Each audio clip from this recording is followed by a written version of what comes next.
بسم الله الرحمن الرحيم. حلقة جديدة وبرنامج كلام في الكورة بودكاست مع نجم من نجوم النادي المصري، يعني نقول معشوق البورسعيدية.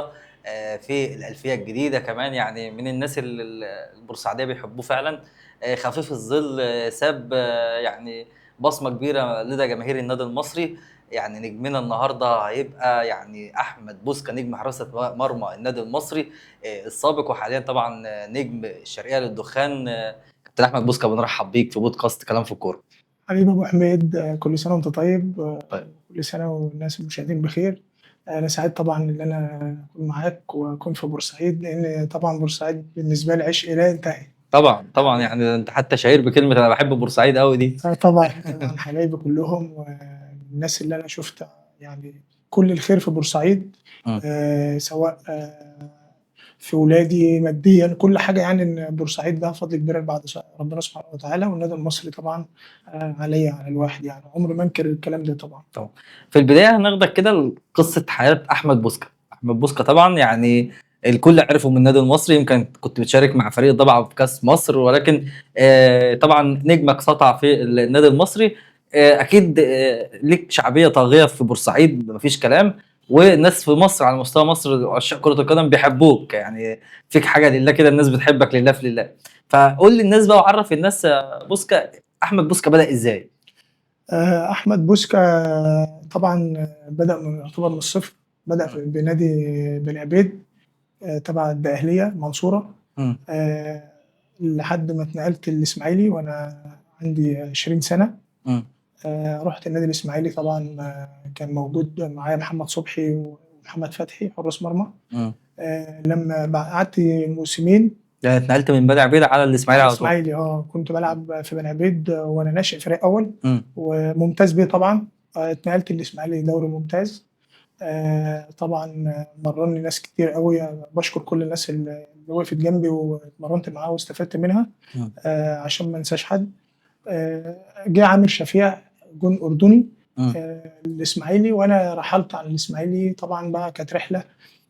لعبت الدمياط ولعبت الترسانه مم. ولعبت القناه ولعبت البور فؤاد ما شاء الله. ولعبت الزرقاء وبعدين طنطا وبعدين شباب الضبعه لحد اه ما جيت النادي المصري. كل ده طبعا في دوري الممتاز به. تمام، يعني اكيد في كواليس وراء انتقالك للنادي المصري. يعني جماهير النادي المصري منتظره منك ازاي انضميت للنادي المصري. انضميت للنادي المصري طبعا. كل الانديه اللي لعبت فيها ديت طبعا ليا الشرف اللي لعبت فيها مم. واستفدت منها طبعا وتقلتني. مم.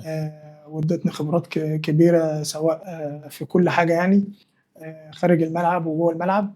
لحد ما لعبت مباراه الضبعه والزمالك في كاس مصر. مم. آه، طبعا كل الناس اول ما كلمني كان نادي الزمالك كان في كلام، ونادي بتروجيت. وبعدين كله طبعا بعد كده كان كلام ميديا. مم. لحد ما لقيت المصري يفوض حارس الضبعه، المصري يفوض حارس الضبعه. فطبعا ما حدش بيكلمني. فجبت رقم الكابتن عماد المندوب اه وبعدين كلمته وقلت له يا كابتن، انا حارس الضبعه وكده. قال لي يا ابني انا ما اعرفكش. فالم- فالمهم انا رغم اتاثرت. الاخبار اللي كانت منتشره ساعتها ان المصري بيفاوض انا حارس قلت بقى الضبع. اجيب رقم اشوف اه الكلام ده حقيقي ولا لا. اه. فطبعا اتاثرت وبدات ان انا اشوف نادي تاني وكده. مم. بعد اسبوع لقيته الكابتن عماد بيتصل بيا. قال لي يا بوسكا كابتن حسام، احنا رجعنا الماتش واتفرجنا عليه يعني انت اللي لفت نظر الكابتن عماد المندوب يا بوسكا. اه. والكابتن حسام هياخد فيك قرار تنزل الملعب معانا اسبوعين وياخد فيك قرار. مم. طبعا مراتي طبعا قالت لي لازم تروح. قلت لها مم. انا لعبت المباراه في التلفزيون. اه انا لو رحت مش هياخدوني والكلام اه. من ده. طبعا جيت المصري. مم. واخدت شنطتي طبعا وجيت النادي المصري. دخلت الملعب. غيرت الكابتن لبسني مع حراس المرمى. طبعا كان في حراس كتير. اه. قلت كان مين ساعتها يا بوسكا اللي موجود؟ كان موجود رمزي صالح، كان موجود احمد عبد الفتاح، كان عبد الرحمن رخا، كان موجود البغدادي الموجي. اه. آه، كان موجود كان في حراس كتير. معظمهم من ولاد حسام النادي. عياد اه كلهم ولاد كتير النادي ما عدا رمزي صالح. المهم طبعا من خلالك برضو الكابتن سيد النبي من المدربين الكبار اللي بيطلع حراس مرمى على طول يعني للدرجه الاولى. اكيد طبعا. وانا زعلان جدا اللي هم ما بياخدوش فرصه. مم. يعني واحد زي محمود جاد كان بيلعب في انبي من سن محمد شحاته مثلا، مم. بس هو ده لاعب وصبروا عليه ولعب وصبروا عليه. طبعا ده نادي ملوش قاعده جماهيريه لحد ما تقل وهي اللعبه اللي سيطرته برضو بتاعت ابراهيم حسن لما كان بيراميدز، كان بيلعبوا بيراميدز ولعبها من نص الملعب انا وطلع كده. بتكلم اللي هو اخد في الدوري واتعرف. اه برضو هنا مثلا واحد زي الحراس اللي في بورسعيد حراس انا منتخبات عندك ما احمد بتاخدش. وهب ده يعني منتخب مصر كانوا بيلعبوا ماتش ضد النادي الاهلي، وكابتن احمد شوبير شخصيا اشاد بيه وقال له انت بتلعب فين، يعني هو كان معجب بيه ليه ما جدا. ندعمش ولادنا ونقف في محمد جنبهم شحاته برضو موجود من فتره ليه ادام في ثروه عندنا وحراس كويسين ليه ما ندعمهمش ونقف جنبهم ونعمل حارس بالظبط زي ما بنعمل مدربين زي ما نعمل كل بالظبط. ده. انا مش عايز يعني ايه اخدك الحته دي هنتكلم فيها في الجزء الخاص بالنادي المصري، انما كمل لنا بقى يعني ايه بعد ما نزلت الملعب. نزلت الملعب مع الكابتن حسام طبعا. مرنت كويس جدا ولفت نظر الكابتن حسام حسن، فقال لي اطلع اقعد مع كابتن ابراهيم عشان يخلص معاك. طبعا طلعت من الملعب، كابتن ابراهيم قال لي ابوش انت فري؟ قلت له لا والله يا كابتن ده انا مش فري، انا عليا شرط جزائي. قال لي كام؟ قلت له 15. قال لي يا ابني انت ما تعرفش ظروف النادي ولا 15 مليون دي كتير قوي. فقلت له يا كابتن 15 مليون ايه 15,000؟ فقام ضاحك كابتن يعني. اما الكابتن وليد مطلعهم من جيبه وبعت معايا سليمان بتاع شؤون اللاعبين في اتحاد الكوره خلصوني على طول. هو كابتن ابراهيم طلع من معاه على طول 15,000 جنيه. وكابتن وليد وخلصت وجيت النادي المصري. طبعا اتمرنت معاهم. كان الدوري بتاعنا خلص، الدوري الممتاز كان شغال لحد شهر 8. طبعا جه احمد عبد الفتاح اتأيد ورمزي قايمه اولى. انا طبعا الجديد بيبقى قايمه ثانيه. فعرفت في اخر 3 ايام ان عصام الحضري مضى في المصري. فطبعا انا خفت ان انا اللي همشي. يعني عصام الحضري فعلا وقع للنادي المصري. وقع للنادي المصري وكده. فانا طبعا الكابتن بعت لي اروح له، كابتن حسام، رحت له الغرفه بتاعته. فطبعا انا قلت خلاص هيقول لي كلمتين ان انا اشوف نادي تاني او كده. لقيته بيقول لي انا عندي ثقه فيكو انت وزمايلك وانا وكلم رئيس النادي قال له انا مش محتاج عصام. يعني هو بقى مع الاسباب دي بتاعته ممكن كان في مشاكل قبل كده في نادي الزمالك او حاجه لما كان معاه او في كده، او انا كنت ماشي كويس. اعتقد كان بين الكابتن عماد المندوب وعصام الحضري ممكن. وهو طبعا ممكن ان انا قعدت معاه 3 شهور وموتت نفسي برضه في التمرينات وكده، فهو برضه خاف يظلمني او حاجه. فهو ايه توكل على الله وقال ايه احنا هنعتمد على الناس الموجوده وكده. وكانت من احسن السنين طبعا.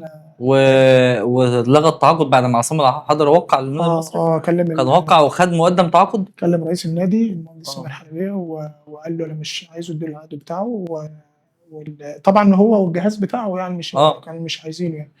فطبعا الكابتن عصام طبعا نجم كبير واسطوره طبعا حارس مرمى بس دي اختيارات يعني جهاز فني. يعني انا ما اعتقد ان دي اللي بيحصل الحساسيه اللي بين الكابتن عصام والكابتن اللي هو موضوع الزمالك اللي هي تراكمات وبلغ المهندس سمير حلبيه مش عايز انا هكتفي بالناس الموجوده. وطبعا الجمهور طبعا في بورسعيد ما كانش متقبل يعني مثلا يعني الحراس في البدايه. في يوم الجمهور كان يعني ازاي جايبين حارس من تحت يقف للنادي المصري وكلام من ده، وكان في انتقادات. ولكن الكابتن حسام في يوم في التمرين سحبنا بره التمرين وقال لجمهور النادي المصري انا شايف في بوسكا والناس اللي بوسكا جون عنده موهبه واصبروا عليه وبكره هتشوفوا بوسكا ده ايه وكده. انتوا كان معاكم حراس كبار وبتنافسوا على الهبوط، احنا ان شاء الله الولد دوت حاجه كويسه وحاسبوني اخر الموسم. ولا بص يعني ولا ممكن نقول يعني الكابتن حسام، يعني انت ادرى طبعا انت كنت معاه لفتره كبيره، اللي بيقال ان الكابتن حسام يعني ما بيحبش الاسامي الكبيره، اللي هو مثلا زي لما حماده طلبه كان موجود، عصام الحضري، الاسامي دي هو فعلا زي ما بيقال ان الكابتن حسام ما بيحبش اسامي النجوم معاه. ولا هو كان شايفها من الناحيه الفنيه؟ لا الكابتن حسام عنده رقم واحد مم. الانضباط والالتزام مم. والنظام ده اساس للنجاح عنده. مم. فما يفرقش معاه لعيب كبير، لعيب اسم، لعيب صغير، ما يفرقش معاه. بالظبط. ومن طبعا انا شهادتي في الكابتن حسام حسن مجروحه، مم. لان ده المدرب الوحيد في مصر كلها مم. اللي بينتقي لعيبه مغموره طفح الدم مم. وبيعملها نجوم وما بيكلفش النادي حاجه. مم. لا وبل بيخليهم يعني يوصلهم يطلعوا اقصى حاجه عندهم، اقصى حاجه، ويحققوا اهداف معينه هو كان مثلا حاططها. اللعيبه بتوصل لنجاحات كبيره باقل الامكانيات. بالظبط. وطبعا اي حد شرف ليه اللي هو يتمرن مع كابتن حسام حسن. يعني المقوله دي غير صحيحه يا بوسكا، اللي هو يعني ما كانش بيحب النجوم. ليه؟ في نجوم كتير لعبت مع كابتن حسام، يعني احمد رؤوف نجح معاه، ناس كتير واحمد نجوم. شكري فعلا كان واحمد موجود. شكري ورامي وناس صالح كتير. ده كان اسم كبير طبعا. هو ده طبعا اللعيب اللي ممكن يعني يحس ان الكابتن ظلمه. دي بتبقى اراء فنيه، ممكن هو مم. الكابتن مش شايفه مثلا لعيب كويس او لعيب اه جامد. اه. فهو اللعيب بياخدها بحساسيه ان هو ايه، ان هو الكابتن كارهني، الكابتن ظالمني، الكلام من مم. ده. مم. لا بس هو الكابتن حسام كان راجل براعي ربنا وبيشوف شغله وراجل منظم وطبعا مدرب كبير. مم. وكان ناقصنا في الفترة دي مع كابتن حسام بطولة. يعني مم. احنا وصلنا بأقل الإمكانيات نهائي كاس وسوبر مم. وأفريقيا ثالث دوري، أعلى عدد نقاط في تاريخ النادي المصري. مم. طبعا يعني كل حاجة كويسة، كان ناقصنا إن احنا ناخد بطولة في النادي بالظبط. المصري. وطبعا هتيجي تشوف في الملعب مش هتلاقي اتنين تلاتة معروفين في الفريق. بالظبط. اه يعني واديك شايف يعني ايه، وجاب لا بوسكا، فعلا، ده جاب حتى ترينجي، يومها وجاب كان شطه، جاب مارسيلو، جاب لعيبه ما حدش يعرفها. ودي ماريا وكانوا مع وكان محمد احترامي. حمدي ده جايبه، كان منتهى عقده برضه مع ومن الوقت سعيد كذلك. مراد وكابوريا اه وكل دول، كانوا حتى طبعا. المقصه كانت استغنت عنهم. يعني جاب ناس. محمد مسعد فعلا. جاب ناس مغموره فعلا خلاها نجوم. يعني وعمر كمال عبد الواحد كان جايبه من الدرجه من من ممتاز به، اتحاد الشرطه اتحاد فعلا. الشرطه، وسليمه من تحت. مم. والناس دي طبعا هو جاب لعيبه ما كلفش النادي حاجه يا ما بص. كلفش النادي حاجه. كان اعلى عقد عندكم ايه كده تقريبا؟ بل بعد كده اللعيبه دي اتباعت وهي اللي دخلت ده للنادي فلوس محمد كتير. مجدي كان معاه من الحلقه اللي قبل اللي اه فاتت دي، قال لي أنا عقدي كان 40,000 جنيه. انا بقول لك الكابتن حسام اه عمل للنادي المصري. طبعا محدش يقدر ينكر اه طبعا طبعا طبعا، الحاجه اللي كانت فتره عملها. عصيبه جدا فعلا. طبعا اه. كماديا مم. لعيبه، عمل فريق، مم.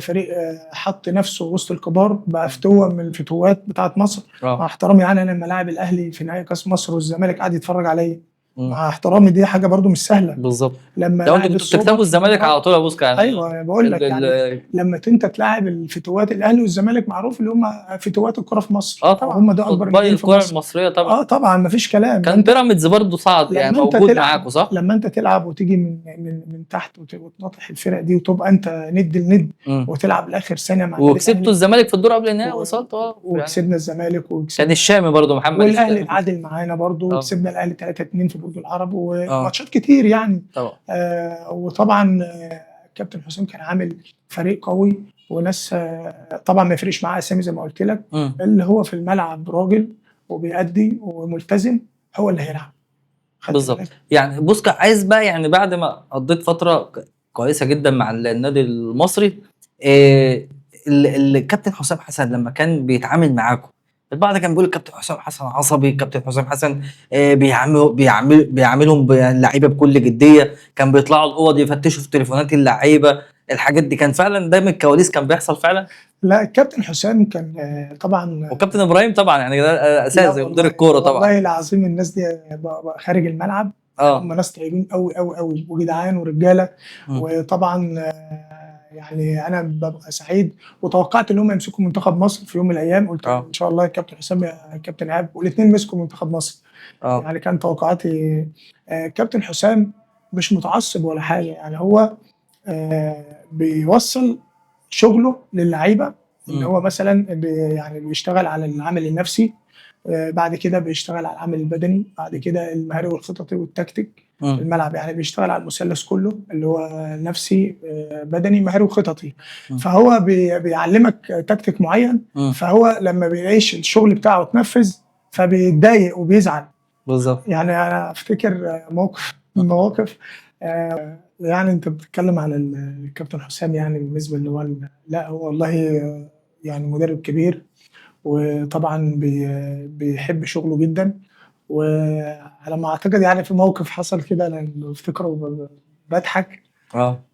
مره كنا مسافرين مالي، امم. وبعدين الكابتن حسام طبعا انا كنت شيخ الفريق، اه. وبعد كده جه كريم العراقي خد خد اللقب منك. خد اللقب ده اللي بقى اشتغل هو بقى. المهم كنا في مالي، قال لي يا بوسكا طبعا انتوا في نعمه. قلت له طبعا يا كابتن احنا في نعمه كبيره الحمد لله وكده. قال لي في ناس بتشتغل في اليوم ب 200 جنيه و300 جنيه ومش لاقيه، وانتوا بتاخدوا 12,000 في الماتش اه. في 90 دقيقه ساعه ونص. اه. قلت له ده من كرم ربنا طبعا ان احنا لعيبه كوره، اه. وطبعا هتيجي تبص ل 100 مليون ناس ما هتلاقي فيهم 6,000 لعيب كوره بس اه. من 100 مليون. صح. فقال لي طيب ما تعرف زمالك الكلام ده وتقعد معاهم. قلت له يا كابتن حاضر والله. قال لي طيب بكره هتصلي الجمعه، انت اللي هتعمل الخطبه اه. ونصلي ونروح الماتش. فالمهم قلت له ماشي يا كابتن. أمم. ف جبت خطبه من على النت بالليل وقعدت احفظ فيها اه. عن النعم والحاجات اللي احنا فيها وكده. فقلت الخطبه لزمايلي ولازم نحافظ يعني النعمة اللي احنا فيها. بالبلدي كده اللي بيرفض النعمه يبقى كافر اه. ومش عارف ايه وكلام من ده. المهم رحنا الماتش.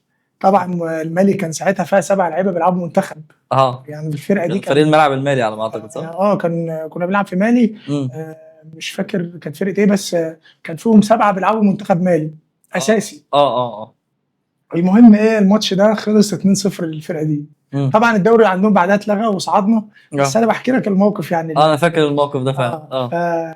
فكسبونا 2-0. فانا طبعا طلعت بسرعه اه. خايف بقى اشوف الكابتن حسام رد فعله ايه في الاوضه. اه. فانا حاطط الفوطه على وشي كده عشان ايه، يعني ساعات ببقى بيتنرفز هو بعد الموت. هو ساعات ببقى انا ما بقدرش امسك نفسي فبضحك يعني من المواقف. ف... فالمهم لقيت الكابتن حسام بيقول، قام كاتب على السبوره ايقاف المستحقات لاجل غير مسمى. على السبورة وانت في المحاضرة. ما رضاش يتكلم بقى اهو. فبقول انا سالت شيخ الازهر قال ان انتوا كفر. فالمهم فانا خايف بقى وانا اللي عامل الخطبه. فماشي كده بقول ولو سالنا جميع الملل الشافعي والمنافعي اللي بيرفض النعمه برجليه يبقى كافر. فالمهم جه عندي كده انا خايف بقى، هو معدي من استشهد جنب. بكلامك في الخطبة بقى. لا انا جاي من جنب كده انا قلقت منه، فبقول لي كفر ولا مش كفر؟ قلت له كفر. خايف منه يعمل اي حاجه. دي كان موقف من المواقف اللي عمري ما انساه، لان هو كان دمه خفيف جدا. فعلا. وفاكر الموقف بتاع كان فريق وصعدنا بيتهيألي خلي الملعب بالك، المالي كان رجعنا لغوا النشاط هناك اه. وصعدنا بقرار اه. ومشينا كويس في افريقيا. اه. فطبعا قال لنا انتوا لازم تعرفوا ان انتوا لعيبه كبار، انتوا اه. بتلعبوا الادغال مم. والافيال والنمور والاسود، مش هي دي افريقيا يا ابراهيم؟ المهم ايه، قال له ايوه وبتاع. قال له يعني مش معقول ننزل مصر بقى نتغلب من معزه.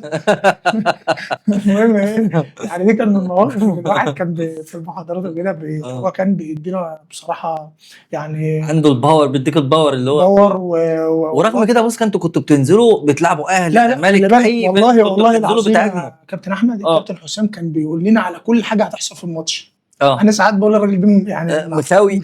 يعني بيقول كل حاجه هيحصل كذا وكذا وكذا وكذا، بننزل اه. بيحصل اللي هو قال عليه. اه. طبعا ما ببقاش مصدق يعني، غير بقى اللي هو بيدينا مثلا روح اه. ويديك طبعا بيطلع اقصى حاجه منك. مم. يعني انا افتكر من المحاضره برضه ان هو قاعد يتكلم اللي احنا بنلعب باسم مصر، اه. وان لازم تنزل الملعب تكون اكنك يعني بتحارب اكن مصر والكلام ده، غير الفنيات والتكتيك اللي هو اداه لنا طبعا محفظنا. اه. فالمهم انا بقى من كتر الحماس اللي عندي واحنا بنقرا الفاتحه قمت قايل يعني فاهم هقرا الحرب. اه كان بيحب الروح دي. انا بحب فبقول له الحق ابراهيم بص فكر نفسه الوقت. المهم كان لا بحصل بس انتوا رغم كده بس يعني انا حضرت موقف كان مصر بيلعب الاسماعيلي في اسماعيليه، اه والماتش ده بيتهيألي طلع تعادل. إيه كان تعادل. فاللعيبه كلها دخلت، لقيت احمد رؤوف قاعد، وكان متهيألي عمر كمال، 2 3 لعيبه قاعدين في الملعب. فرحت لاحمد رؤوف كان قريب مني، بقول له رؤوف ما تخش الملعب. قال لي خش مين يا عم؟ خش الاوضه دلوقتي. لو دخلت دلوقتي مش هنطلع. كابتن حسام زمان متنرفز دلوقتي، لما يهدى كده والدنيا ابقى اخش الاوضه، رغم ان هو كان متعادل مع الاسماعيلي، وكنا ساعتها بنلعب في اسماعيليه ده المصري. حصل الموقف ده حصل معايا وانا بلعب في الشرير الدخان. اه. فبعد الماتش كنا كسبنا المصري، مم. وداخل يعني ايه عايز اسلم على الكابتن حسام، يعني هو على طول ما بشوفه لازم احضنه وابوسه وبتاع، لان ده بالنسبه لي الاب الروحي بالنسبه لك. ابويا وراجل هو اللي وقف جنبي وكده. اه. فالمهم ايه سمعت بقول للعيبه آه، بيزعق في الاوضه، بقول اقول للناس اقول ايه بتوع الشيشه والمعسل كسبوني. كنت ادخل الاوضه اشتري ولا حاجه. اخدت نفسي. كنتوا بتلعبوا ودي ولا ماتش؟ لا ماتش في الدوري. شرقية الدخان. ايوه كسبنا مصر 2-1، مش عارف كان في كاس الرابطه ولا اه والله ما انا فاكر كان هو مصر ولا الاتحاد. بس الموقف ده حصل لي يعني اقول لي الناس بتوع الشيشه والمعسل كسبوني.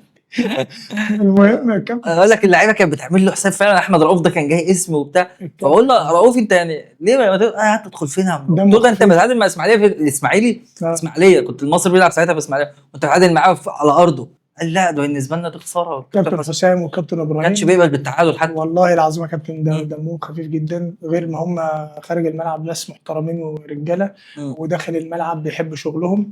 وانا مبسوط قوي اللي هم مسكوا منتخب مصر. انا حاسس ان في ناس كتير في المنظومه. انا عايزك قبل ما ندخل في حته منتخب مصر دي، بعد رحله العطاء، انت قعدت كام سنه في مصر يا ابو سكر؟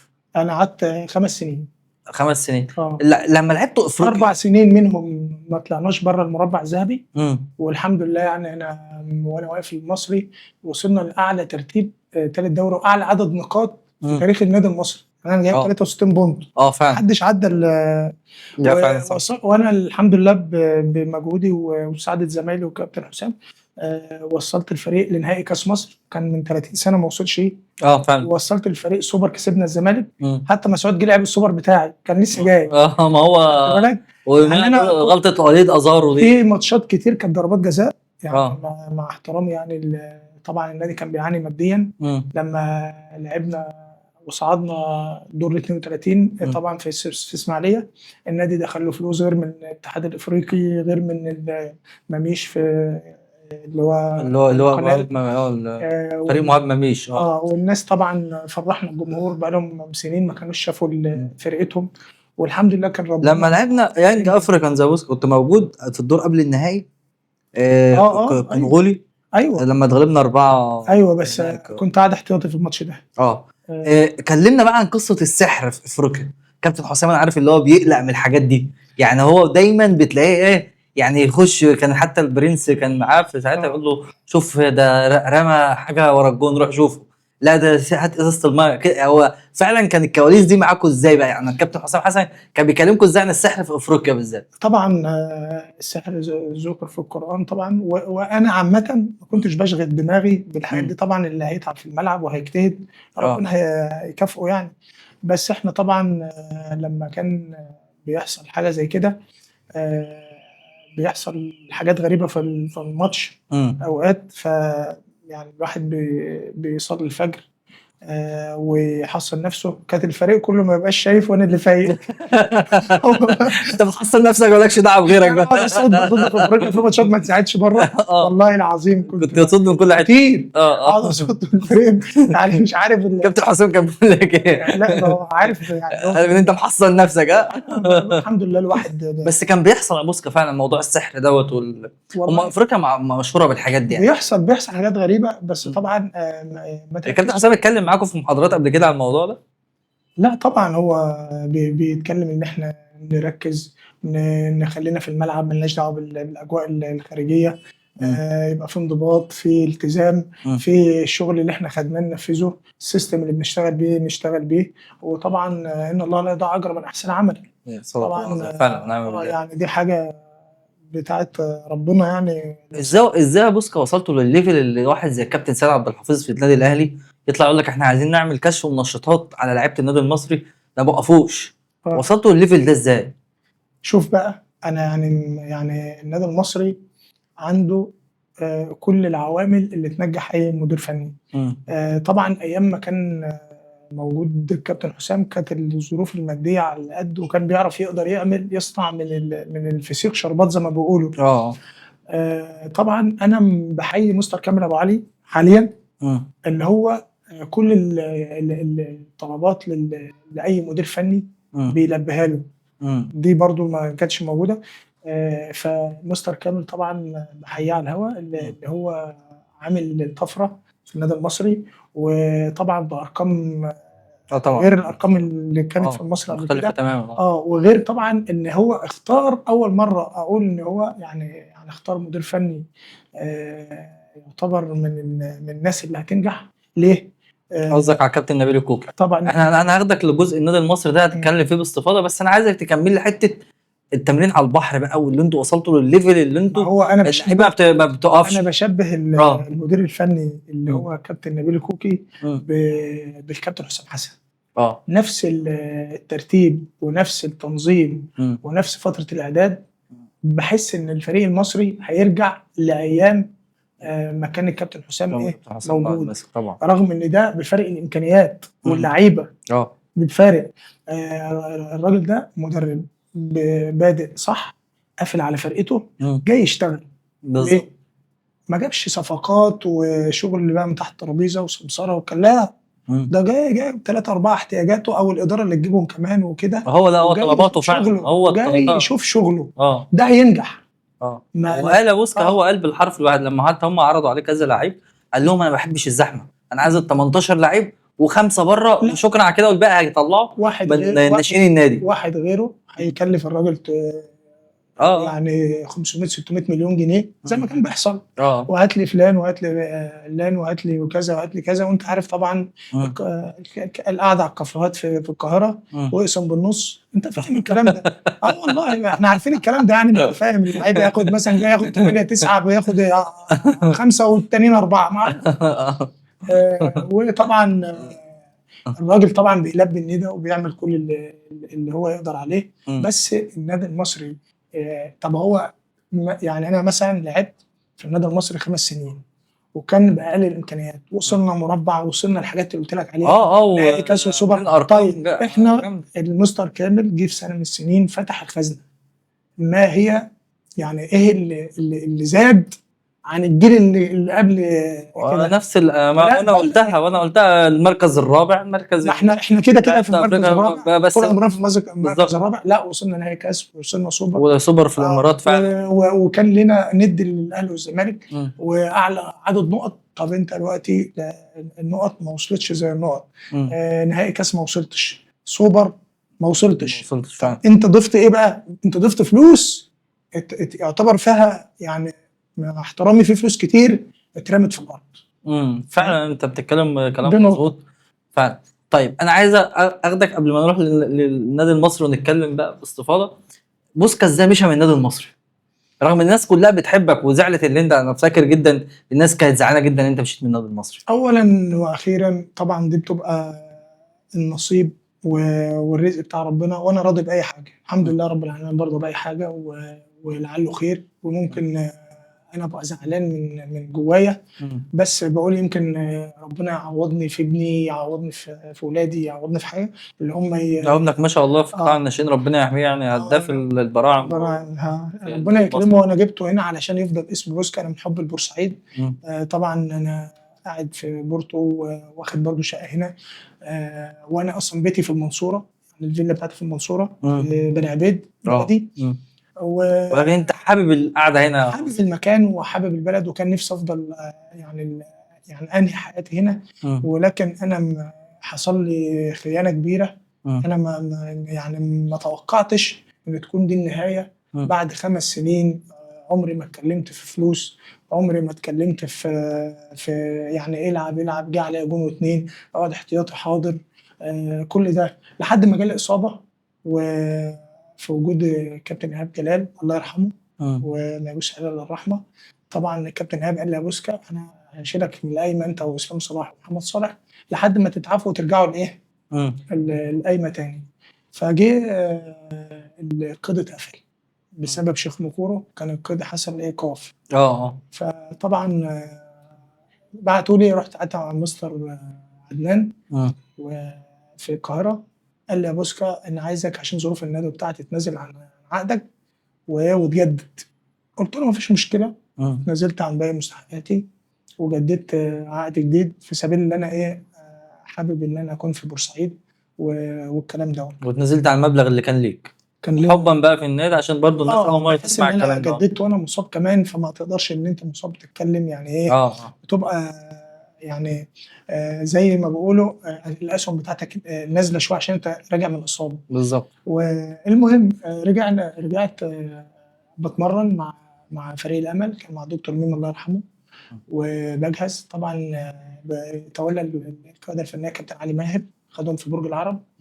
كان كابتن ايهاب بقى الله يرحمه مشى خلاص. لا كان مشى، وجه كابتن طارق، كان لسه القيد طارق العشري، كان القيد برضه مقفول لحد ما جه كابتن مين؟ علي ماهر. القيد فتح. امم القيد اتفتح. تمام. فطبعا الاداره اتفقت معايا، العقد بتاعي معاهم، ما كنتش خدت الفلوس. قالوا لي هتاخد مع زمايلك العقد الجديد. وانا توكلت على الله واديتهم العقد وكمان اتفقوا معايا، قالوا لي انت هتبقى انت متواجد انت ومسعود، وهنجيب عليكم ايه حارس مرمى. تمام. تمام. عرفت الكابتن علي، الكابتن عدنان قال له عارف، والكابتن سمير بعت له اللي هو الحاج سمير، بعت له رساله قلت له يا حاج سمير انا ظروفي ايه؟ قال لي لا ما تقلقش انت موجود في النادي. تمام. لحد ما جه الكابتن علي، فوجئت اللي هو تعاقد مع احمد دعدور وعصام صالح. تمام. طبعا مشيت في اخر وقت، ما تأيدتش. والله يعني كان بكرم الكابتن علي ماهر اللي انت ما تكملش بعد. هو طبعا انا بعد ما عملت عقد جديد بس الاداره ادتني وعد وكده يعني، حتى المفروض الاداره كانت وقفت جنبي لان راجع من اصابه. طبعا كل الانديه خافت تاخدني. كل الانديه قالت الاولى للمصري هو اللي يأيده. لان ده راجل نجم في المصري وكده. كل الانديه خافت تتعاقد معايا، قال لك اكيد هو مصاب، اكيد في حاجه، اكيد. والله العظيم كان اسوأ وقت في حياتي. ال6 شهور اللي انا قعدتهم دول في البيت، وقبلها سنه قاعد عشان ايقاف القيد، يعني سنه ونص فضلت قاعد من حب في النادي المصري مستني. وفي الاخر اتعامل معايا كده. خدت شنطتي وبكيت والله وانا ماشي. طبعا الناس كلها كانت بتحبك كمان. وانا زعلت قوي قوي قوي، لان انا مش دايره يعني. يعني النادي المصري حاليا اي لاعب بتصاب بقف جنبه. طبعا عصام اتصاب وقف جنبه ورجع تاني. الشامي ودغمون الشامي وكل ده. يعني انا واسلام وغيره وغيره. انا الوحيد اللي اتظلمت في الموضوع ده، اللي انا ابقى مصاب وامشي وكمان مستحقاتي نزلت عنها كمان. نزلت عنها وما خدتش الجديد. ويعتبر يعني ضحك عليا. وانا مآمن ومشيت، ولا عمري اشتكيت للنادي المصري، ولا عمري قلت لحد حاجه. انا اول مره يمكن احكي لك الكلام ده على الهواء. انا والله فعلا اول مره. وانا يعني رغم من حب البورسعيد لحد دلوقتي على امل والله، يعني كل فتره. انا طبعا اتنقلت، طبعا قعدت في البيت 6 شهور، بعدها رحت اسوان. بعد اسبوع تم شراء الانتاج الحربي، لعبت الانتاج الحربي. بعد كده الشراء الدخان. انا بقالي 5 مواسم مع شراء الدخان. طبعا النادي الشرقية للدخان. محدش تواصل معاك يا بوسكا، ولا جهاز فني ولا مجلس اداره طيبوا خاطرك بكلمتين ولا حاجه، ولا خلاص انت اتبلغت اللي انت ماشي وخلاص كده؟ والله كان كابتن يعني طارق هاشم كان ساعتها موجود مع الناس يعني، وقال لي يا بوسكا لو انت كان ممكن تيجي مع كابتن معين كابتن حسن نصر، بس هم لو احتاجوا حد هيبقى انت. غير كده ما فيش حارس هيدخل المصري غريب يعني وكده. وبعد كده جابوا صفقات وبتاع، وطبعا دي اختيارات، وانا مش زعلان من بس هو كان تقدير. انا زعلت من الناس اللي حتى الفلوس اللي كانت ليك يعني. لا انا زعلت من الناس اللي انا اكلت معاهم عيش وملح وخدمت النادي وما عملتش اي مشكله. وامنت اللي انت تتنازل خلاص يعني. نزلت وكده واتضحك عليا. طبعا كل ده عند ربنا مش هيروح في حاجه. وطبعا أنا برضه يعني الحمد لله ربنا كرمني، ويعني بفلوس أكتر من المصري لمّا يعني لما رحت الشرقية للدخان. الإنتاج وشراية الدخان، وطبعًا أنا مرتاح نفسيًا جدًا، جدًا في نادي الشراية للدخان، رغم إن إحنا القيد موقوف عندكم. القيد موقوف وهبطنا من الدوري الممتاز، ولكن الناس متمسكة بيّا والناس شارياني وعاملة لي يعتبر عقد زي الدوري الممتاز، زي ما كنت باخد في الدوري الممتاز، مم. والحمد لله من كباتن الفريق وكابتن طارق يحيى معانا المدير الفني، بالظبط. وبقى له سنتين 3 معانا، وبييجي لي عروض والناس بتقدّرني بفلوس مم. وتقعّدني، والحمد لله أنا مبسوط يعني والله.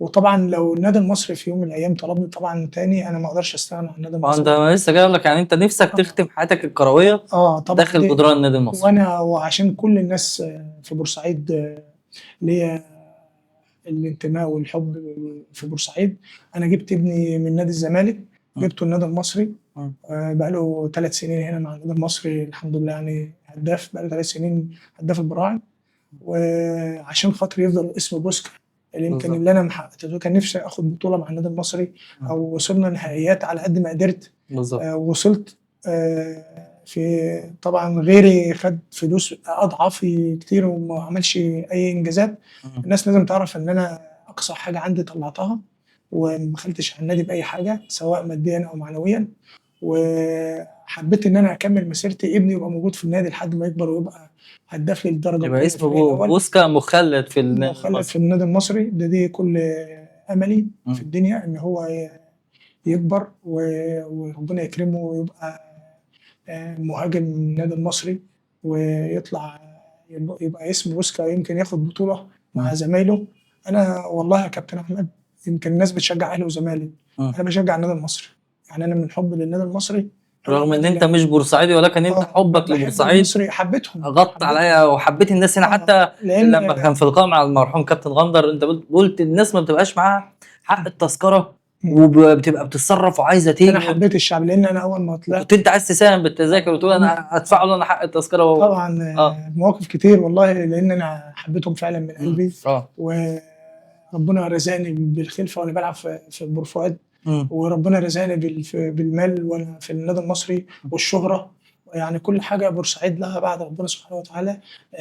النادي المصري يعتبر لحم كتافنا من خيره، مم. ويعتبر النادي المصري هو يعني حياتي يعني عشق لا ينتهي، مم. يعني مش باتكلم ولا تمييز ولا الكلام ده، لا كلنا والله من عارفين والله قلبي. حبك لبورسعيد يعني والنادي المصري. الناس هنا أنا يعني النادي المصري ده بالنسبة لي حاجة كبيرة، أنا ممكن في القاهرة الناس عارفة إن أنا باحب النادي المصري، فأمّا بابقى الماتش شغال والّا حاجة في القاهرة مم. عارفين إن ما حدش يقدر يتكلم كلمة عن المصري والّا كده، لإن أنا بابقى قاعد وكده، اه. فبيعملوا لي احترام يعني لا عشان ودلوقتي والله بتلاقي الناس كلها بتتكلم مع كل الاستوديوهات ومع النتائج اللي المصري عاملها، اكبر الاعلام كله ان هو يتكلم عن النادي المصري. آه. عايز اخدك لنقطه اللي بتثار مؤخرا، ولاعيبه كتير اعتزلت تقول لك ده محمد بركات كان بيشرب سجاير، ده فلان كان بيشيش. انت عاصرت كذا جيل، الكلام ده فعلا بيحصل يا بوسكا والله بُص في يا فعلا كابتن، لعيبه بتشرب سجاير وبتشيش وبتتمرن وكده؟ في كتير، اه. كتير أنا قابلت لعيبة كتير وكان في لعيبة في النادي المصري، امم. يعني في لعيب كان ليبي لعب معانا برضه كان عارفه بس مش هقول اسمه طبعا. ما ينفعش يعني هو يعني دي طبعًا. كان بيشيش ولا بيشرب والله سجاير؟ بُص يا كابتن هو أهم حاجة أدائك في الملعب، دي اه. حاجة، الحاجة التانية دي صحتك ربنا هيحاسبك عليها، اه. يعني دي صحتك وربنا هيحاسبك عليها، بالظبط. أنت عايز تتعب نفسك، عايز تبوّظ جسمك، دي بتاعتك وربنا بس هيحاسبك بتأثّر عليها. أكيد يا مُصطفى في آه. في الملعب يعني. لأ والله في لعيبة كتير يعني مع أعرفها كانت صحة كافرة زي ما بيقولوا دول وحوش يعني، بس هو آه. دي صحة ربنا مدّي له صحة. حد كان في أيام كابتن حسام كان فعلًا كان بيشرب سجاير كده في ما الخمسة؟ شُفتش بصراحة آه. والله، أنا يمكن سمعت عن حد والكابتن مشّاه آه. وحصل كواليس تانية والله الله عارف أعلم، اسمه برضه كابتن بس مش حسام هنقوله.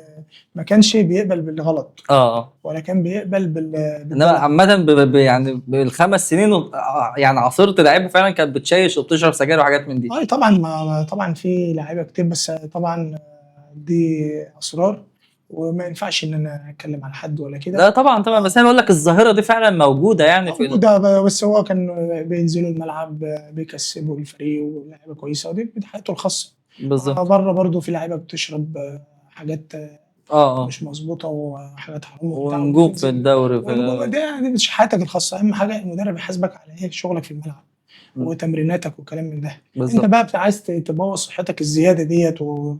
ومش مراعي ربنا. طبعا الدنيا يعني دوام الحال من المحال، هيجي وقت مش هتلاقي النعمه اللي في ايدك. وانا بالضبط. بقى برضو بدي رساله للاعيبه المصري، إمم. والله يعني دي رساله بقول لهم من طبعا انا حارس مرمى بدات من تحت، وانا الوحيد في الدوري الممتاز إمم. اللي طلعت من الدرجه اللي تحت، آه. الحارس الوحيد في مصر اللي إمم. طلع من الدرجه اللي تحت. آه. لان كل الحراس هتيجي ترجع اللي صاعد مع ناديه ممتاز او اللي متربي في انديه دوري ممتاز، سواء إمم. اهلي زمالك انبي كلهم في الدوري. إمم. فانا جايبها من تحت. فانا بقول لهم انتوا بتلعبوا في نادي كبير، نادي عريق له قاعده جماهيريه، طبعا من الانديه اللي يعني تحافظوا على النعمه اللي انت فيها، حافظ عليها. اي لعيب بيلعب وشرف اللي هو يلبس الفانلة الخضراء إمم. النادي المصري. نادي يكبر اي حد، يعمل اسم كبير لاي حد، بيضيف لاي لعيب. الجماهير الناس بتعرفك، إمم. غير ان انديه الشركات دول من 5 انديه اللي هو طبعا مصر والاسماعيلي والاتحاد والاهلي والزمالك، طبعا دول طبعا طبعًا. 5 انديه اللي الناس كلها بتشجعهم، لهم قاعده جماهيريه. فكل اللعيبه لازم تخلص لشغلك وتجتهد وتسمع كلام مدربك وانت في نعمه حافظ عليها. بالضبط. بُص كان هاخدك لنقطة موضوع العميد. لأ حسام الحضري يطلع مع الكابتن أحمد حسن يقول العميد الأصلي، وطبعًا عارفين الكلام مرمي على الكابتن حسام حسن، شايف والله الموضوع ده إزاي؟ انا شايف الموضوع مع دوت. إن هو ده الوقت أنت مسؤول، أنت كراجل يعني الكابتن عصام الحضري مسؤول في طبعًا منتخب مصر التاني، اه هو والكابتن أحمد حسن، والكابتن حسام حسن هو المدير الفني الحالي للمدير والله الفني. والله هم ناس طبعا كبار.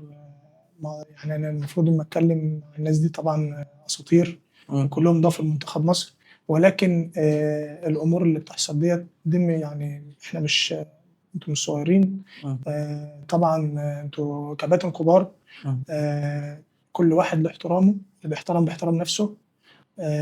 كل واحد يعني هيعملوا مثلا فرق السن. الكابتن حسام طبعا كبير عن كابتن احمد حسن وكابتن عصام، إمم. صح؟ بالضبط آه. فلازم يبقى في احترام متبادل ما بين الصغير والكبير. إمم. وطبعا اللي احنا نعرفه ان الكابتن حسام اول من خد لقب العميد هو ضاف لمنتخب مصر إمم. واتكرم طبعا. بلاتر ساعة رئيس الاتحاد الدولي اه كان في 2001، سنة 2001 2001 كان مباراة اتكرم. السنغال اه مصر مم. منتخب مصر مع السنغال، اه وجه بلاتر شخصيا كرم كابتن حسام حسن، لأن كان وقتها بوسكا اللقب كان ليه قيمة، مم. لقب عميد لاعبي العالم، وبدليل إن هو رئيس الاتحاد الدولي جه وهو كرمه بنفسه يعني. طبعا واحنا طول عمرنا واحنا صغيرين عارفين كابتن مم. حسام حسن مم. وهداف مصر وهداف في افريقيا.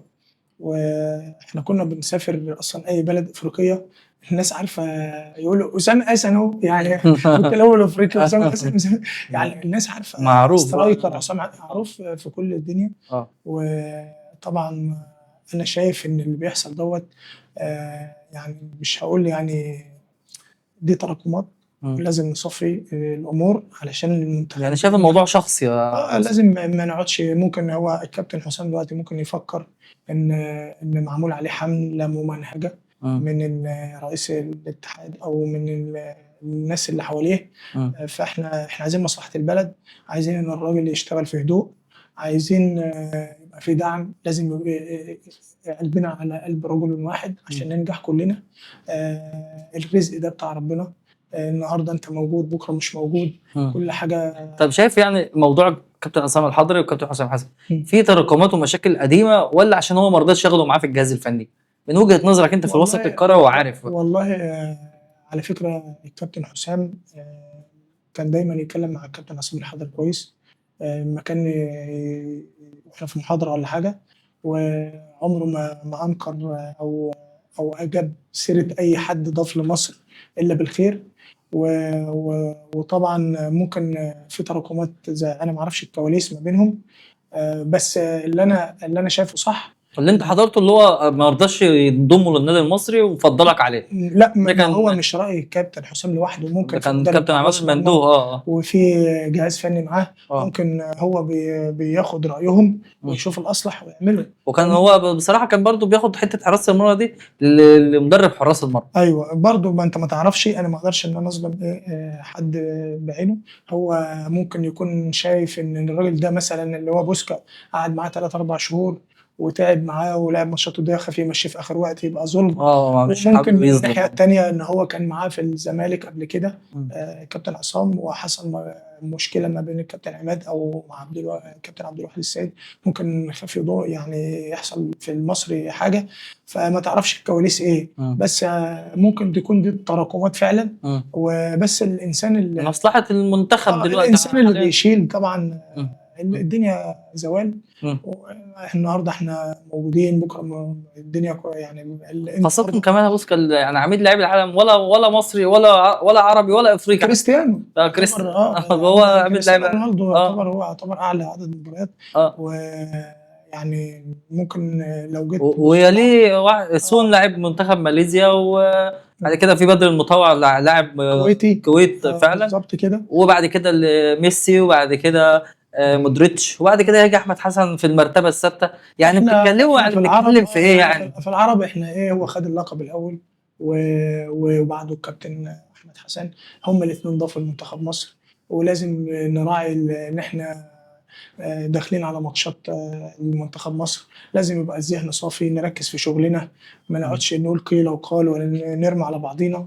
لازم يبقى في حب وفي وفاء، عشان عمر ما لو ما فيش حب مش هننجح. بالظبط. يعني لازم يبقى كلنا، لازم يبقى فيه نبقى قريبين من بعض، نساعد بعض، نحب بعض، نجتهد في عملنا عشان المنظومة كلها تنجح. شايف اختيار لما عملوا منتخب مصر تاني، وطبعا الكابتن حلمي طولان طبعا من الناس اللي طبعا دايما بيدخل برضه في موضوع الجدال مع الكابتن حسام حسن، وتولى القياده الفنيه المنتخب التاني. شايف هي متعمده او مقصوده؟ والله الله يكون في عون الكابتن حسام، هيلاقيها من المدرب. يعني كل اللي انا ممكن اقطع في الكابتن حسام اروح امسك في اتحاد الكوره تاني. هو كل اللي بيقطع الاقيه يمسك حاجه. اه. اللي بيقطع، طب يعني هو الراجل دلوقتي حاسس ان كلهم عليه ولا ايه؟ انتوا كلكم عليا ولا إيه؟ يعني هو دلوقتي مش عارف يعني، اه سواء اتحاد او مدربين او يعني في ناس بتهاجم الكابتن حسام كلها مسكت مناصب. اه. ف فالله يكون في عونه. هو مش عارف هو هيركز في الماتشات اللي جايه ولا قلقان. طبعا اللي يعني انا بقول له ركز في شغلك وربنا موجود. يعني ربنا موجود فوق يعني الدنيا. محدش عارف بكره في ايه، ومحدش هيمشي الكون على مزاجه. بالظبط. ده بعرفك يعني. تتوقع نجاح كابتن حسام حسن مع المنتخب ونوصل كاس عالم ويعني لان انا كمان في اخبار كانت منتشره، اللي هو يعني بقول لك اتحاد الكوره بيراهن بقاء حسام حسن في قاده المنتخب لكاس انا مش العالم خايف على الكابتن حسام. بالحصول على كاس الافريقيه انا مش يعني. خايف على الكابتن حسام. مم. كابتن حسام براعي ربنا في شغله ومعاه لعيبه كويسه مم. وهيعرف يعمل شغل. انا خايف من اللي حوالين الكابتن حسام، مم. اللي هو يتشتت ويركز خارج المستطيل الاخضر، مم. ويحصل اللي هو بيقول لك مستني لك ايه، وقت غلطه. اه. غلطه. مم. او حبيبك يمضغ لك الزلط وعدوك يتمنى لك الغلط.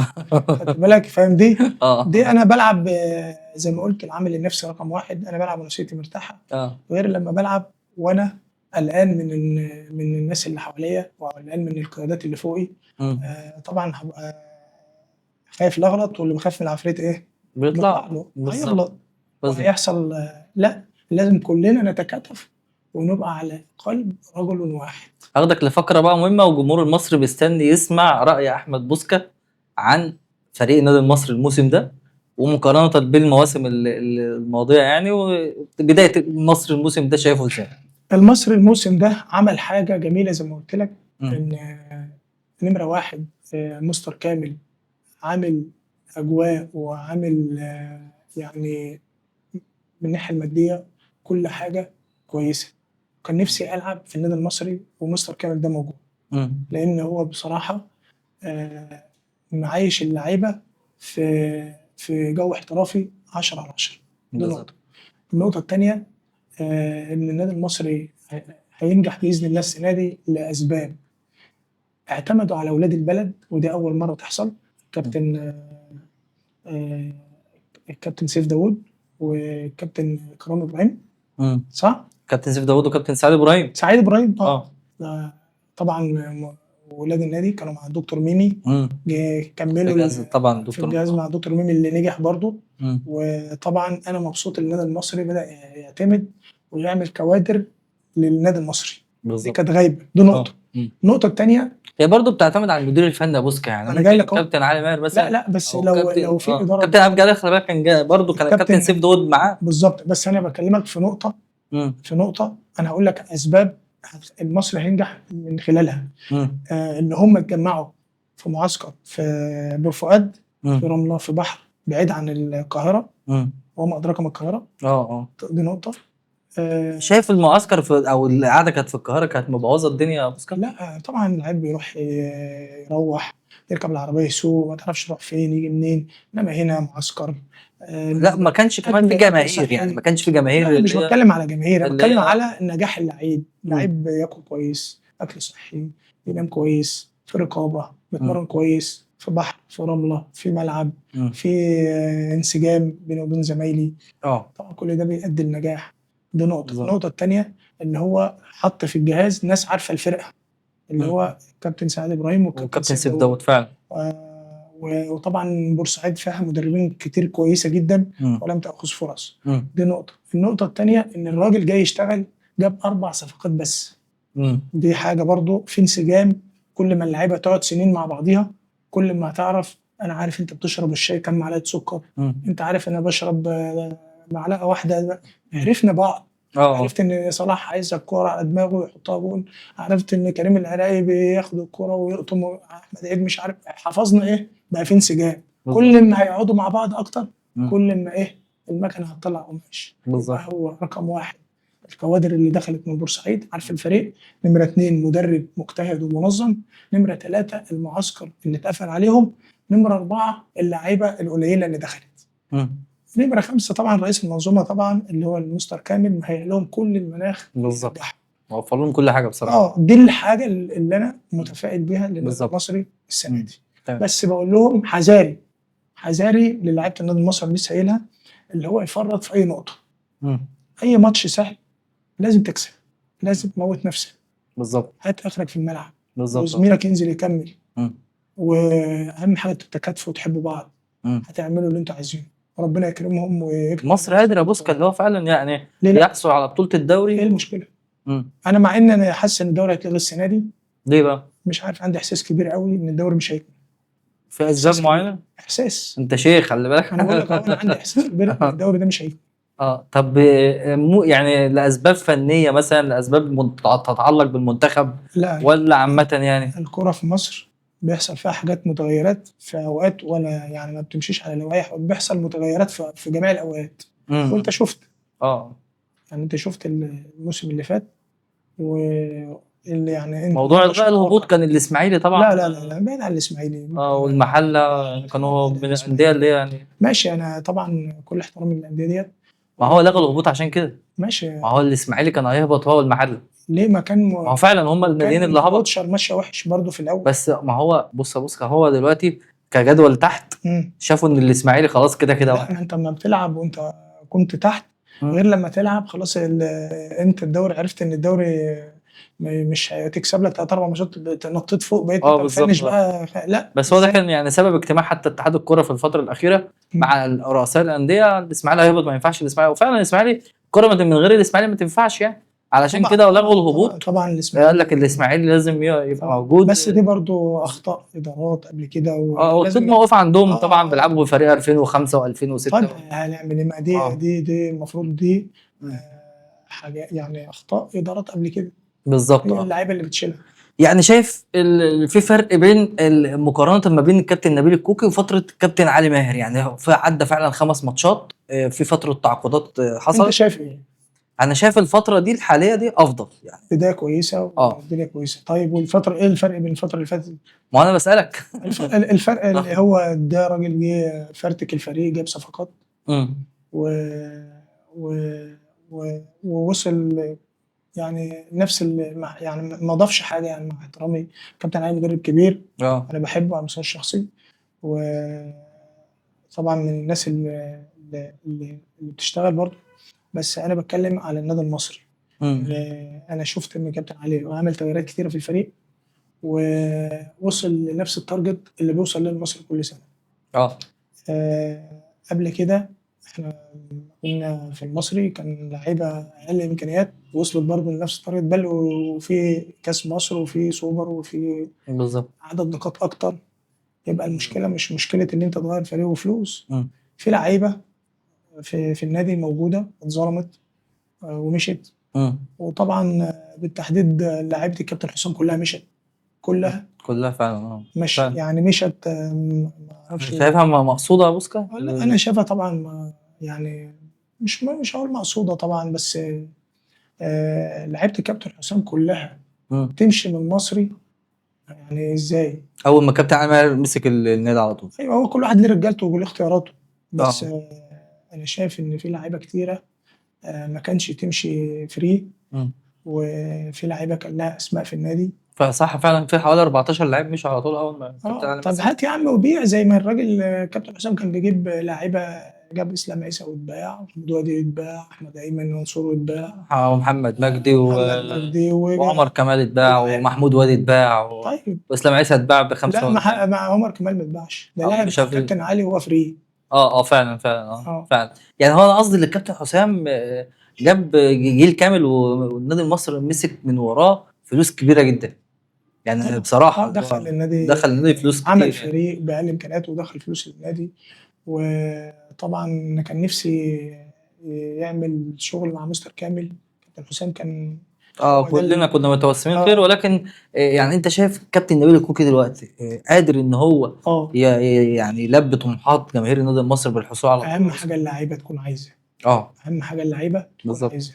مم. واللاعب المصري بيبقى يوم الماتش، انا ما اقدرش اتوقع اي ماتش الا لما اشوف اللعيبه بحالتها ايه يوم الماتش، لان بالظبط. اللاعب المصري بحالات، وقت تلاقيه عالي، مم. وقت تلاقيه في ماتش ممكن فرقه ضعيفه تكسبه. بالظبط صح صح. انما لو هو محافظ ومثبت وثابت على مستواه وعنده هدف مم. وبيسعى للهدف ده، مم. اكيد ربنا هيحققه مم.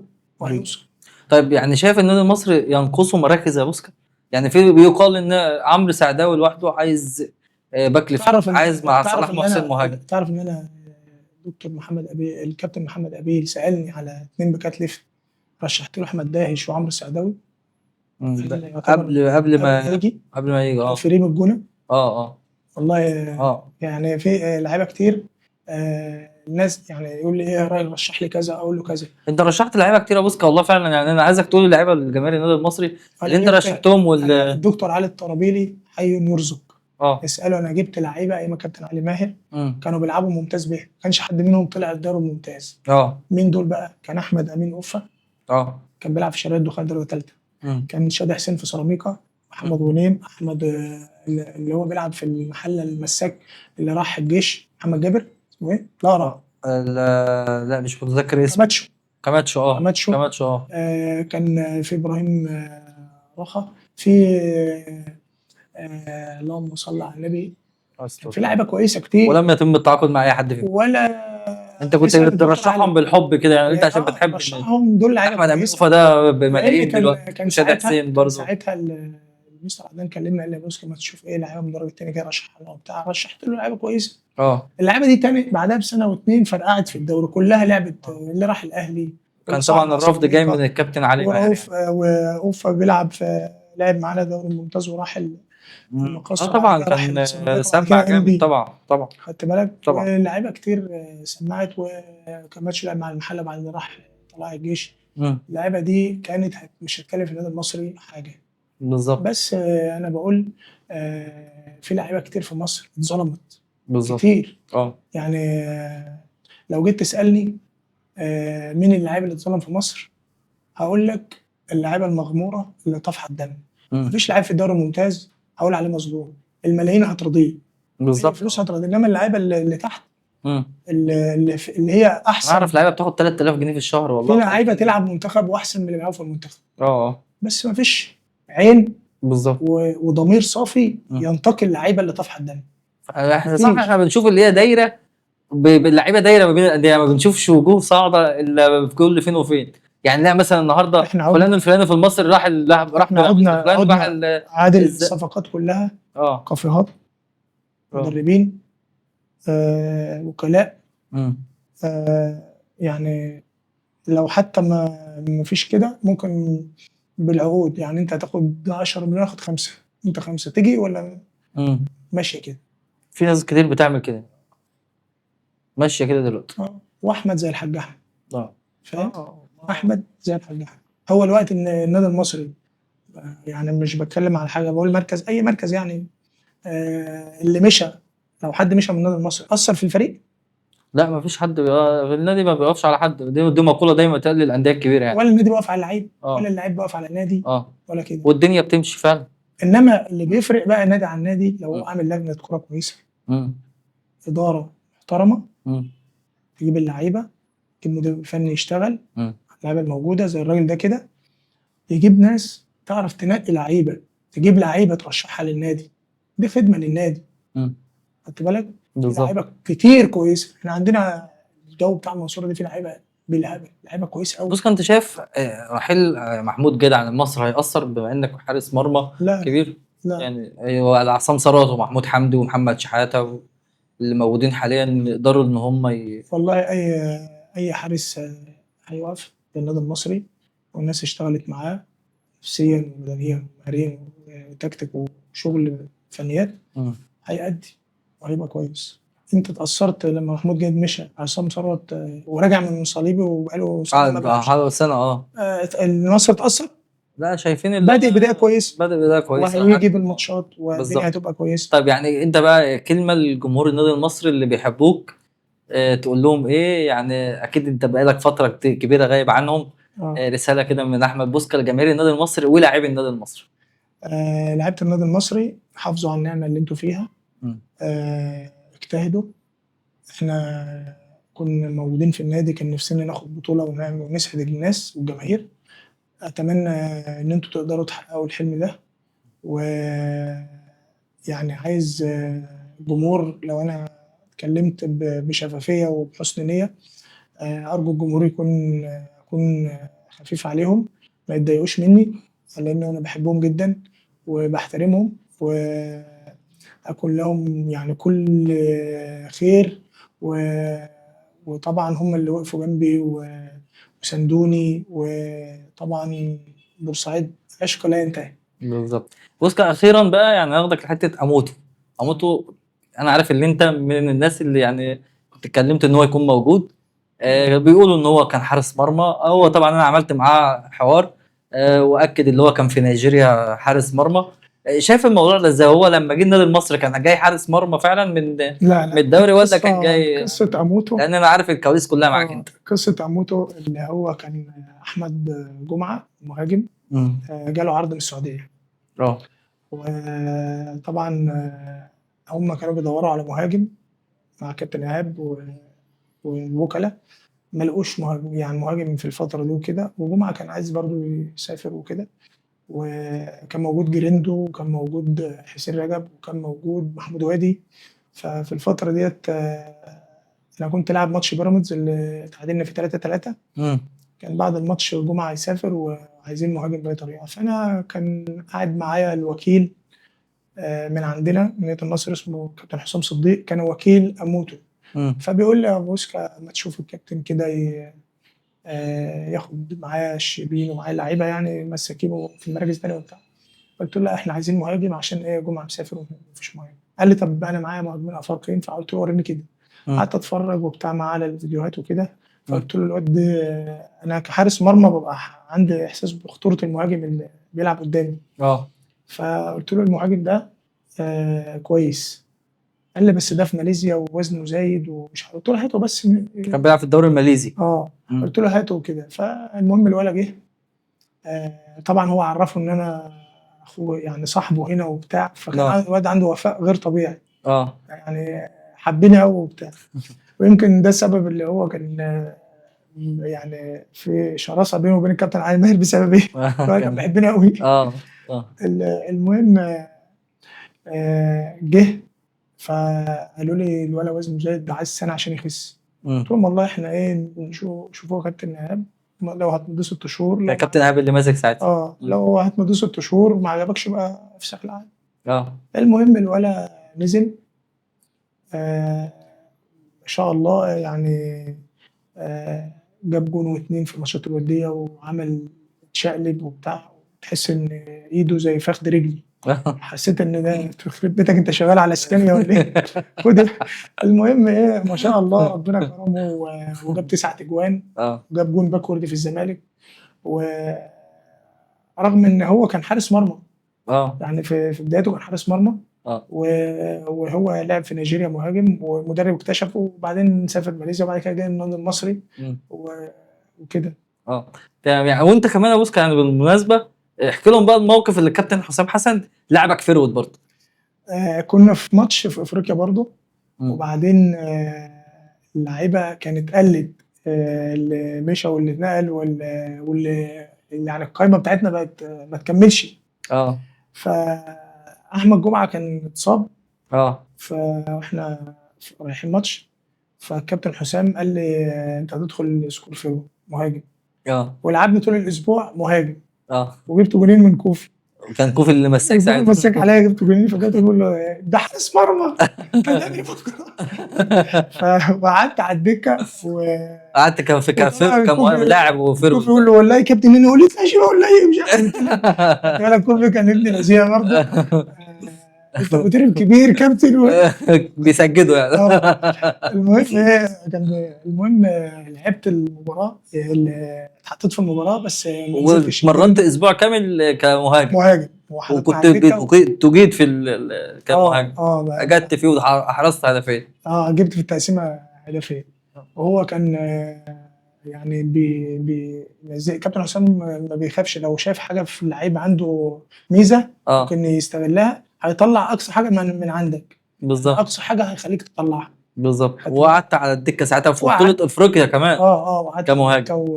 بالمناسبه يعني اموتو بعدها بتهيألي جاله عروض من يعني جاله عروض من الكويت وكده لحد ما جه الكابتن علي ماهر ومشى برضه. قعدوا بعد شويه بعد كده الولد مشى زهق بتاع راح الاتحاد باين معرفش هو محترف فين دلوقتي مش عارف. في العراق. العراق في نادي الغراف العراقي وكان بيلعب في الطلبه العراقي. اخيرا بقى بوسكا كلمنا عن ماتش المصري والزمالك. الماتش اللي جاي ده ماتش قمه يعني قمه الدوري. المصري 11 نقطه اللي الزمالك 10 نقاط وده مباراه يعتبر فاصله. المصري هيكسب هيبقى 14 نقطه هيركب جدول الدوري. هي كمان هينزل بقى الزمالك خلاص 10 نقاط زي ما هو وبيراميدز طبعا 8 نقاط والاهلي بعيد السنه الموسم ده لغايه دلوقتي. شايف الماتش ازاي؟ انا عايز اسالك بس سؤال واحد، اخر مباراه للزمالك كان الزمالك عامل ايه؟ اتغلب من وادي دجله 2-1 والمصري كسب 4-0 كهرباء اسماعيليه. الفرقتين تخاف منهم. دي فرقه مغلوبه ممكن زي اللي بيغرق خايف على حد يدوس عليها. وده كسب 4 في حاله انتعاش وخايف للعيبه ومتصدر الدوري وخايف للعيبه راجع من فتره توقف في نفسها. كسب 4 برضه في حاله انتعاش. فانت اللي هتبقى فرحان قوي ولا تبقى ايه حزين قوي بالظبط. لا يتداس عليك ولا اللي انت تبقى فرحان قوي يعني ايه تبقى وحش في الملعب. بالظبط. بس شايف المباراه فنيا ازاي بعيد بقى ما هو هتبقى لا هيبقى ماتش كويس. انت راجع من فتره توقف والموضوع الحسابات اللي انت عايز تتصدر الجدول زي ما انت او تحافظ على الصداره والزمالك حساباته اللي هو عايز يكسب عشان يعود للصداره مره اخرى. اللي عنده هدف اكبر واللي بتعب اكتر واللي اجتهد هو اللي ربنا يكرمه في المباراه. شايف المصري قادر ان هو يفوز على الزمالك؟ اتمنى. يقول لك ما وادي دجله عملتها يعني ده فريق لسه صعب. لا ما يقولش ما بتتحسبش كده. كل مباراه ولها حساباتها ولها حاله اللعيبه يوم المباراه. لعيبه النادي المصري ماشيه بخطه ثابته وهم فوق الزمالك في الجدول يعني اقل حاجه يعني يعني يبقى هم الاول زي ما هم. يعني توقعاتك انت المباراه دي تطلع كام ولا خارج التوقعات؟ توقعاتي هيخلص 1-0 للمصري. تمام. يبقى لو الشامي لا كمان الشامي على فكره حظه عالي قوي على الزمالك احساسي يعني. من اول ما كان بيلعب معاكم في فريقكم في كاس مصر وكان بيهدف وحتى لما رجع النادي المصري راح الاسماعيلي، رجع برضه بيحرس الزمالك. هو رجع بالمناسبه وبيتمرن تمرينات جماعيه دلوقتي مع الفريق، ومستر كامل جدد له عقده يعني. هو بيسعى دلوقتي مستر كامل اللي هو يعني يجدد حوالي 7 لعيبه في الفريق أيوه. علشان يحافظ على القوام الاساسي. لا مستر كامل بصراحة راجل مخلص، وراجل بيحب بلده، مم. وراجل ما بيبخلش على النادي بأي حاجة. أنا بشكر مجلس إدارة النادي المصري كلهم، وكابتن محمد موسى برضو والناس دي، والجهاز الفني والإداري واللعيبة كلهم إخواتي وحبايبي. مم. ربنا يكرمهم ويقدروا يحققوا أي إنجاز السنة دي. وإن شاء الله المصري دايما يرتقي ويبقى عالي كده في صدارة الجدول على طول. بوسكا، حابب تقول حاجه قبل ما اختم معاك؟ آه، لا والله ده أنا يعني الحمد لله يعني حلقة جميلة وبشكرك طبعا لا، شرف ليا ربنا والله ان انت كنت يكرمك إن موجود شاء معايا الله النهارده. وتكبر أكتر وأكتر. ربنا يخليك يا بوسكا. وكل سنة وبورسعيد وأهل بورسعيد كلهم بخير. ربنا يخليك يا بوسكا. يعني في النهايه يا جماعه بشكر النجم الخلوق خفيف الظل اللي كلنا في بورسعيد بنحبه فعلا، كابتن احمد بوسكا. يعني كابتن احمد بنشكرك شكرا جزيلا، ونتمنى بقى اللقاءات تتكرر مره اخرى. إن شاء الله في أي وقت تحت أمرك، وأنت أخويا يعني ربنا يخليك، مقدرش شرف أتأخر ليا عليك طبعا، أبدا. شرف ليا والله. كابتن حبيبي. احمد بوسكا بنشكرك شكرا جزيلا، ونتمنى لك التوفيق مع الشرقية والدخان. وانا واحد من الناس اتمنى ان انت تختم حياتك الكرويه في داخل النادي المصري، ودي امنيه طبعا لكابتن احمد بوسكا، وانا يعني ان شاء الله تتحقق، لانه هو بيحب فعلا النادي المصري وبيحب بورسعيد. شكرا يا كابتن احمد. حبيبي يا كابتن. شكرا. شكرا.